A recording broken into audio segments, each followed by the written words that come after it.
महर्षि वेद व्यास द्वारा रचित संस्कृत भाषा में रचे गए 18 पुराणों में से एक पुराण ग्रंथ है। सभी 18 पुराणों की गणना के क्रम में पद्म पुराण को द्वितीय स्थान प्राप्त है। श्लोक संख्या की दृष्टि से भी ये द्वितीय स्थान पर है। पहला स्थान स्कंद पुराण को प्राप्त है। पद्म का अर्थ है कमल का पुष्प। चून की सृष्टि रचयिता ब्रह्मा जी ने भगवान नारायण के नाभि कमल से उत्पन्न होकर सृष्टि रचना संबंधी ज्ञान का विस्तार किया था, इसलिए इस पुराण को पद्म पुराण की संज्ञा दी गई है। इस पुराण में भगवान विष्णु की विस्तृत महिमा के साथ भगवान श्री राम तथा श्री कृष्ण के चरित्र, विभिन्न तीर्थों का महात्म्य, शालग्राम का स्वरूप, तुलसी महिमा तथा विभिन्न व्रतों का सुंदर वर्णन है। विस्तार संपादित करें। पद्म पुराण के 6 खंड प्रसिद्ध हैं। सृष्टि खंड, भूमि खंड, स्वर्ग खंड, ब्रह्म खंड, पाताल खंड, उत्तर खंड। इन खंडों के क्रम एवं नाम में अंतर भी मिलता है। स्वर्ग खंड का नाम आदि खंड भी प्रचलित है। नारद पुराण की अनुक्रमणिका में ब्रह्मा खंड को स्वर्ग खंड में ही अंतर्भूत कर दिया गया है और स्वयं पद्म पुराण के एक उल्लेख के अनुसार उपर्युक्त 6 खंडों के अतिरिक्त क्रिया खंड को भी 7वें खंड के रूप में गिना गया है। हालांकि इस पाठ से भिन्न पाठ भी उपलब्ध होते हैं जहां 6 खंडों का ही उल्लेख है तथा क्रिया खंड को सृष्टि खंड का ही नामांतर मानकर क्रिया योगसार खंड को उत्तर खंड में ही समाहित माना गया है। पद्म पुराण में कथित रूप से 55,000 श्लोक माने गए हैं। पद्म पुराण के प्रामाणिक संस्करण तैयार करने की दिशा में आनंदाश्रम मुद्रणालय पुणे द्वारा 1893-94 शून्य में प्रस्तुत संस्करण मील के पत्थर की तरह महत्व रखने वाला है। इस संस्करण में अनेक विद्वानों की सहायता से पद्म पुराण के यथासंभव प्रामाणिक रूप को प्रस्तुत करने का प्रयत्न किया गया है। इसमें श्लोकों की कुल संख्या 48,452 है।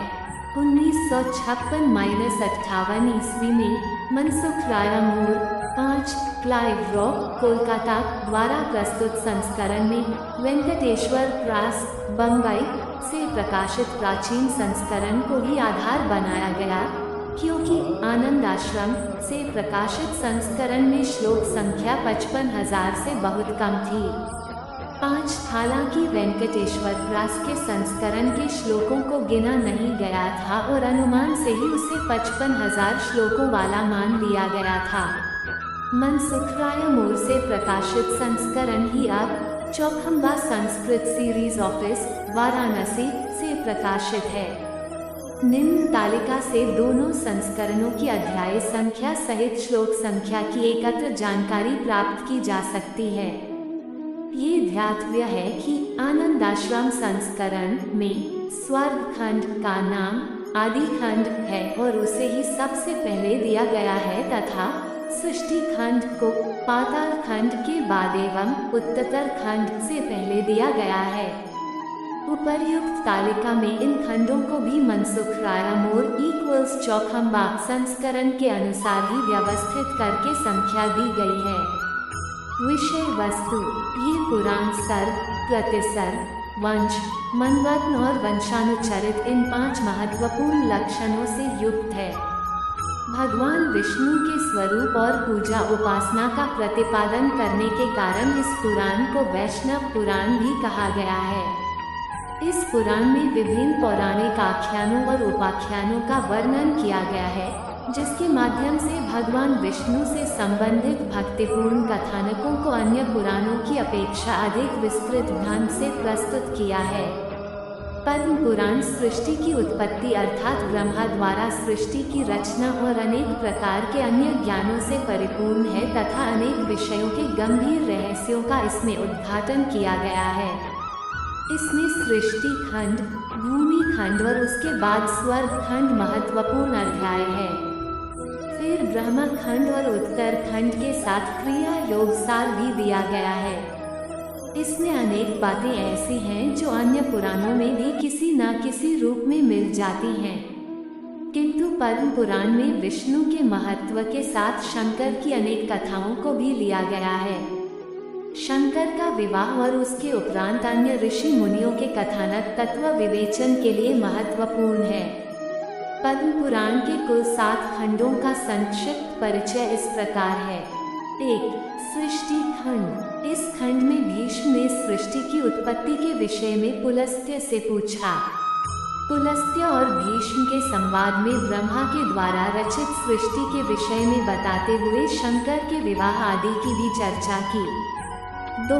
भूमि खंड। इस खंड में भीष्म और पुलस्त्य के संवाद में कश्यप और अदिति की संतान, परंपरा, सृष्टि के प्रकार तथा अन्य कुछ कथाएं संकलित है। 3. स्वर्ग खंड। स्वर्ग खंड में स्वर्ग की चर्चा है। मनुष्य के ज्ञान और भारत के तीर्थों का उल्लेख करते हुए तत्व ज्ञान की शिक्षा दी गई है। 4. ब्रह्म खंड। इस खंड में पुरुषों के कल्याण का सुलभ उपाय, धर्म आदि की विवेचन तथा निश्चित तत्वों का उल्लेख किया गया है। पाताल खंड में राम के प्रसंग का कथानक आया है। इससे ये पता चलता है कि भक्ति के प्रवाह में विष्णु और राम में कोई भेद नहीं है। उत्तर खंड में भक्ति के स्वरूप को समझाते हुए योग और भक्ति की बात की गई है। साकार की उपासना पर बल देते हुए जलंधर के कथानक को विस्तार से लिया गया है। 5. पाताल खंड। 6. उत्तर खंड। 7. क्रियायोग सार खंड। क्रियायोग सार खंड में कृष्ण के जीवन से संबंधित तथा कुछ अन्य संक्षिप्त बातों को लिया गया है। इस प्रकार यह खंड सामान्यतः तत्व का विवेचन करता है। अगर आप सबको ये सारी बातें अच्छी लगी हो तो हमारे इस वीडियो को like, comment, subscribe, share, follow जरूर करें। जय श्री कृष्ण।